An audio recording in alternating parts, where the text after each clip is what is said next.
જય શ્રી કૃષ્ણ, જય દ્વારકાધીશ મિત્રો. આજે આપણે અધ્યાય 16નો 11 અને 12 એમ બે શ્લોક સમજીશું. ચિંતામ પરિમેયામ ચ પ્રલયાંતા મુપાશ્રિતા કામોપ ભોગ પરમા ઇતાવદિતિ નિશ્રિતા આશાપાસ તૈ વૃદ્ધા કામક્રોધ પરાયણા ઈહંતે કામભોગાર્થમ ન્યાયેનાર્થ જયાન.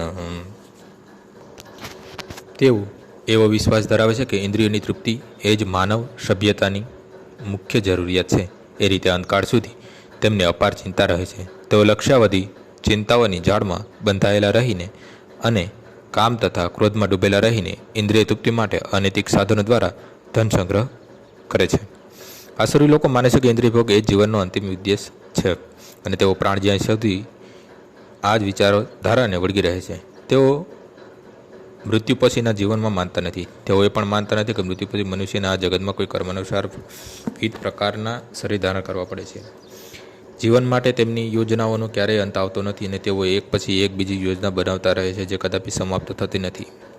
અમને આવી આસુરી મનોવૃત્તિવાળા એક માણસનો અંગત અનુભવ છે કે જે અંતકાળ વખતે પણ વેદને પોતાનું જીવન વધુ 4 વર્ષ લંબાવવા આજીજ કરતો હતો, કારણ કે તેની યોજનાઓ અત્યારે પણ અધૂરી હતી. આવા મૂર્ખ લોકો જાણતા નથી કે વેદ એક ક્ષણ માટે પણ જીવનનું લંબાવી શકતો નથી. જ્યારે મૃત્યુદંડનું તેડું આવે છે ત્યારે મનુષ્યની ઈચ્છાઓ વિચાર કરવામાં આવતો નથી. કુદરતના કાયદા કોઈ પણ મનુષ્યને નિશ્ચિત અવધિથી વધુ એક ક્ષણનો પણ ભોગ કરવાની રજા આપતી નથી.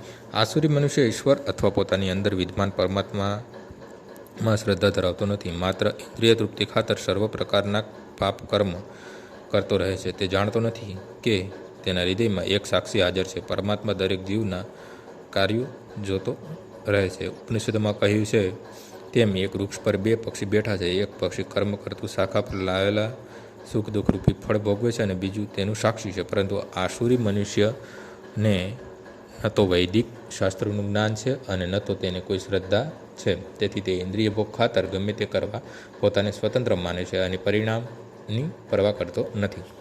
આજનો શ્લોક અહીં પૂર્ણ થાય છે. આવતીકાલે ફરીથી સવારે 6 વાગ્યે મળીશું. જય શ્રી કૃષ્ણ.